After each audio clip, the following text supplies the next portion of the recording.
যিনি গাড়ির ভেতরে বসে রয়েছেন, যাকে 30টা লোক ঘিরে রয়েছে, যার গাড়ির ওপর 4টে লোক মাথায় উঠে রয়েছে, সেই ব্যক্তির পক্ষে গাড়ির ভেতর থেকে বসে কখনোই টের পাওয়া সম্ভব না তার গাড়ি কাউকে ধাক্কা দিয়েছে কি দেয়নি।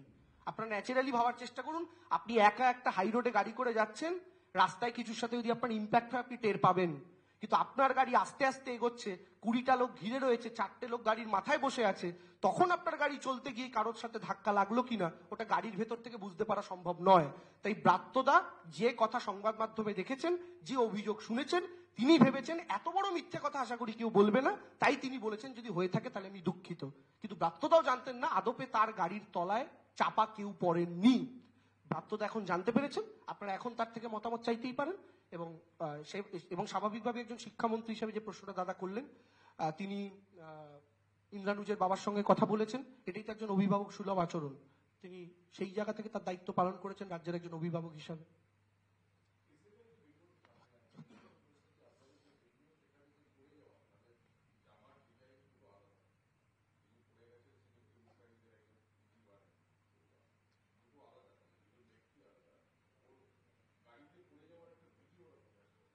না দেখুন, আমি এসএফআই এর যে ভিডিওটা মেনলি ওটা দেখা যাচ্ছে যে গাড়ির সামনে থেকে কেউ একজন পড়ে যাচ্ছে, পেছন থেকে ভিউটা। আমরা যে কারণে বলতে চাইছি পেছন থেকে এই দৃশ্য কখনোই ক্লিয়ার নয়। আমরা প্রথম দিন থেকে 4-5টা সম্ভাবনার কথা বলছি, যে ফ্রেম বাই ফ্রেম একটা যেটা আমাদের পোস্ট হয়েছে আপনারা দেখেছেন, একটা ভিডিও যেটা করে আমরা গতকাল বলেছি, এবং আমাদের মূল দাবি যেটা, এই যে চাকার তলায় ইন্দ্রানুজ শুয়ে রয়েছে এই যে ছবিটা, আমাদের বক্তব্য হচ্ছে এই ছবিটা সত্যি হওয়ার পেছনে যুক্তি কি হতে পারে, চাপা পড়া থেকে ইত্যাদি, যেটা আমি এতক্ষণ এক্সপ্লেন করলাম। তা আমাদের বক্তব্যের জায়গা হচ্ছে যদি এসএফআই এর দেখানো ভিডিওটা সত্যি হয় যে একজন গাড়ির সামনে থেকে দেখলাম পড়ে গেল, তিনি পড়ে গাড়ির সাইডে চলে গেলেন কিনা আমরা তো কেউ দেখতে পাইনি। কারণ তার যে চোখের ক্ষতটা, এই চোখের ক্ষতটা কিছু খোঁচা লাগার ক্ষত হতে পারে, কারণ একমাত্র খোঁচা লাগার ক্ষত হলেই স্পেসিফিক্যালি চোখ এবং তার আশেপাশের 1-2 জায়গা আহত হতে পারে। কিন্তু যার চোখের ওপর দিয়ে গাড়ি চলে যায় তার শুধুমাত্র চোখের মণি এবং তার আশেপাশের 2 জায়গায় সে আহত হতে পারে না, তার কপালটাই থেতলে যাওয়ার কথা। থ্যাংক গড এরকম কোনো খারাপ ঘটনা আমাদের সেই ইন্দ্রানুজের সঙ্গে ঘটেনি। তো সেটাই আমাদের বক্তব্য, এসএফআই মিসলিড করার চেষ্টা করছে আবার এমন একটা ভিডিও দেখিয়ে যে ভিডিওটা আদপে স্পষ্ট নয়। এবং যে জামার কথা বলা হচ্ছে সেই জামা নিয়েও যথেষ্ট বিতর্কের অবকাশ রয়েছে, কারণ আপনারা যারা এখানে ক্যামেরা ইউজ করেন তারা প্রত্যেকে ভালো মতো জানেন এই ভিডিওটা তো খুব একটা যে বিরাট আপনাদের যে মিডিয়া ক্যামেরা ইউজ হয় সেরকম ক্যামেরায় তোলা তা না, মোবাইলের ক্যামেরায় তোলা, এবং মোবাইলের ক্যামেরার দিকে সূর্যের ফ্লেয়ার পড়লে সেক্ষেত্রে অনেক রকম পরিবর্তন হয়ে যায়। আপনারা এটা আমাদের থেকে বেটার জানেন, ফলে সেরকম কোনো ঘটনা কিনা এটা আমি বলার জায়গাতে নেই। কিন্তু আলটিমেটলি যে 3টে সম্ভাবনা আমরা বলছি, যে হতে পারে ইন্দ্রানুজ যেটা পড়ে যাচ্ছে দেখা যাচ্ছে একটা ছেলে স্কুটিতে, ওটা ইন্দ্রানুজ, না হলে সাইড দিয়ে একটা ছেলে বেরিয়ে যাচ্ছে ওটা ইন্দ্রানুজ, আর না হলে যে ছেলেটা পড়ে যার চোখে আহত দেখা যাচ্ছে সেই ছেলেটা ইন্দ্রানুজ। যদি সেটা হয়ে থাকে তাহলে গাড়ির চাকার তলায় থাকা ছেলেটা শুধুমাত্র চোখের চোট নিয়ে কি করে তারপরে মিডিয়াতে বাইট দিতে পারেন, এইটা আমাদের স্পষ্ট প্রশ্ন।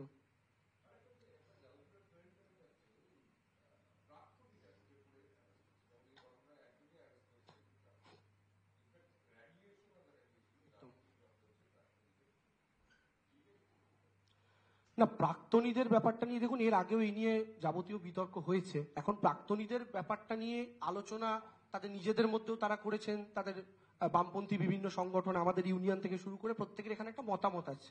কিন্তু আমাদের বক্তব্য হচ্ছে যে ঘটনা ঘটছে ভেতরে সেই ঘটনা তো দুধ কা দুধ পানি কা পানি হয়ে যায় যদি আর 5টা ইনস্টিটিউটের মতো সিসিটিভি কভার থাকে। সেইটা করতে তাদের এত বাধছে কেন, এবং তারা তার বিরুদ্ধে কেন আন্দোলন করছেন যে সিসিটিভি লাগাতে দেব না? স্বপ্নের মৃত্যুর পর ওই আন্দোলনটা তারা চালু করেছিলেন কেন? সিসিটিভি থাকলে কি এমন জিনিস সামনে চলে আসবে যেটা আপনারা সামনে আসতে দিতে চান না? এটা তো খুব স্পেসিফিক প্রশ্ন। এখন বহিরাগতরা এসে কাজ করুক, দেখুন অন্যায় যদি বাইরে থেকে কেউ এসে করে সেটাও অন্যায়, ভেতরের কেউ করলে সেটাও অন্যায়।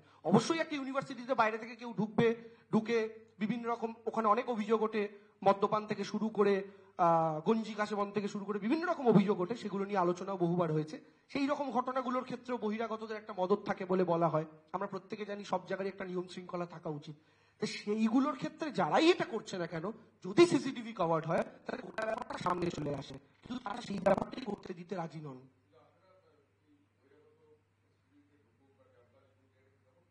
দেখুন অ্যাজ হোল আমরা এর আগেও আমাদের এই নিয়ে আলোচনা হয়েছিল।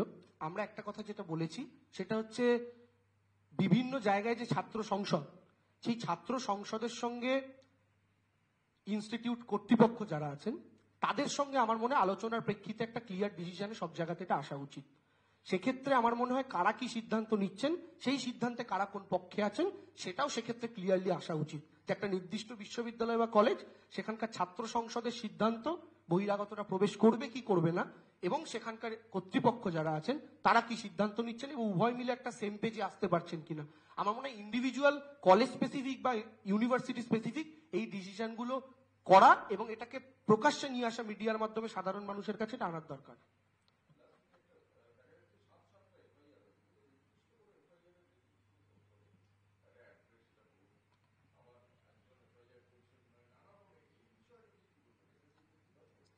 দেখুন, আমাদের এখানে আমাদের কিশলয় আছে যে আক্রান্ত হয়েছে সেই দিনকে, এরাও সেদিনকে হাসপাতালে ওই ক্যাম্পাস থেকে বেরিয়ে তারা যাদবপুর থানাতে গিয়েছিল এবং যাদবপুর থানাতে যাওয়ার পর সেখানেও তাদেরকে হুমকি দেখানো, এমনকি তাদের ইউনিভার্সিটির ক্যাম্পাসের ভেতরে তাদের জিনিসপত্র রাখা ছিল সেটা আনতে না দেওয়া। এই ছেলেটা তো চশমা মেরে ভেঙে দিয়েছে, চশমা বানাতে দিয়েছে এখনো। তো সেই জায়গা থেকে দাঁড়িয়ে এই যে পরিস্থিতি, এই পরিস্থিতির মধ্যে দাঁড়িয়ে কিশল, আমি চাই তুই একবার আয় এখানে পাশে এসে বস। তো সেই জায়গায় দাঁড়িয়ে আমার মনে হয় যে এই যে এও তখন সেই মুহূর্তে উপস্থিত ছিল এবং এও থানাতে গিয়েছিল। এ আমাদের আইটি স্টেট কমিটি সেক্রেটারি এবং যাদবপুরের টিএমসিপির ইউনিটের প্রেসিডেন্ট। একেও সেদিনকে ভয়ঙ্করভাবে মারধর করা হয় এবং এর চশমা ভেঙে দিয়েছে, চশমা ছুঁড়ে ফেলে দিয়েছে। সেই চশমাটা খুঁজেও পাইনি এখনো পর্যন্ত। এ হাই পাওয়ারের চশমা, এখন চশমা ছাড়া ঘুরে বেড়াচ্ছে, চশমা বানাতে দিয়েছে এখনো পর্যন্ত। তো এরা সেই মুহূর্তে গিয়ে যাদবপুর থানায় বসে তারা যাদের যাদের চেনেন তাদের সম্পর্কে যেইটুকু ডিটেলস জানেন তার ভিত্তিতে যেইটুকু কমপ্লেন করার করেছেন। পরবর্তীকালে আলো কোনো ডিটেলসের যদি প্রয়োজন হয় তাহলে এদের কাছে যেইটুকু যা ডিটেলস আছে এরা প্রত্যেকে দিয়ে হেল্প করবে প্রশাসনকে। কিন্তু আমাদের অনুরোধ, প্রশাসনের উচিত প্রম্পট অ্যাকশন নেওয়া এবং প্রশাসনের কাছে আমাদের অনুরোধ থাকবে যে প্রশাসন যেন এইরকম মিসক্রিয়েন্টসদের বিরুদ্ধে স্ট্রং অ্যাকশন নেয়। ঠিক আছে? হ্যাঁ, সবকটা একসাথে কি করে ধরবো? ও আচ্ছা আচ্ছা, ঠিক আছে। আগে আগে ব্রাত্য বসুর সাথে মিটিং, ঠিক আছে? ও আচ্ছা, হুম।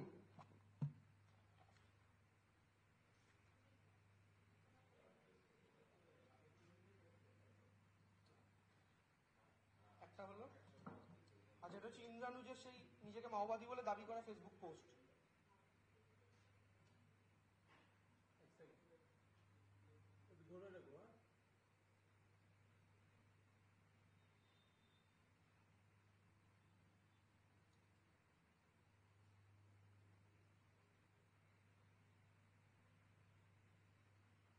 লাগে কয়েকটা।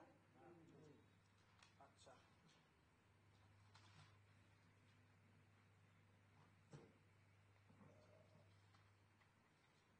এটা হচ্ছে সেই গাড়ি, এটা তো বিখ্যাত ছবি, সবার কাছেই আছে।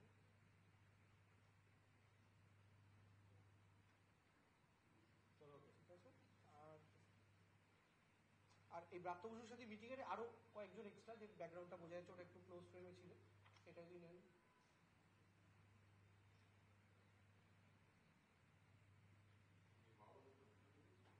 হ্যাঁ, মাওবাদী পোস্টার দিয়ে দিচ্ছি, ফেসবুক পোস্ট তো। হ্যাঁ,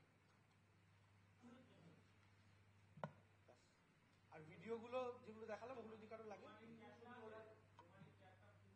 রোমানিক একটা প্রিন্ট আউট করানি, ওটা ট্যাবে আছে, আমি জুম করে দিচ্ছি, ওটা দেখতে পারবেন। হ্যাঁ, না, হ্যাঁ, সব দিয়ে দিচ্ছি। ছোট চ্যাট তো, এটা তোমরা মোবাইলে দিয়ে দিলেই ভালো, পাঠিয়ে দেবো। তুই দুটো ধর পছন্দ মতো নিয়ে, এটা ধর, আর এই মাওবাদী পোস্টারটা ধর, এই বাচ্চাটা ধর।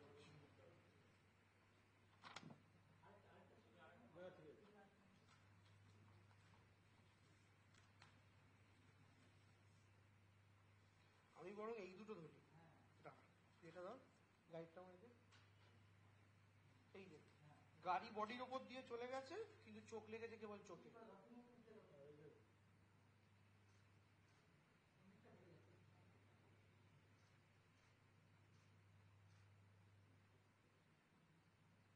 ঠিক আছে, আমি কি কৃষ্ণেন্দুকে ভিডিওগুলো দিয়ে দিলে তুমি দিয়ে দেবে সবাইকে?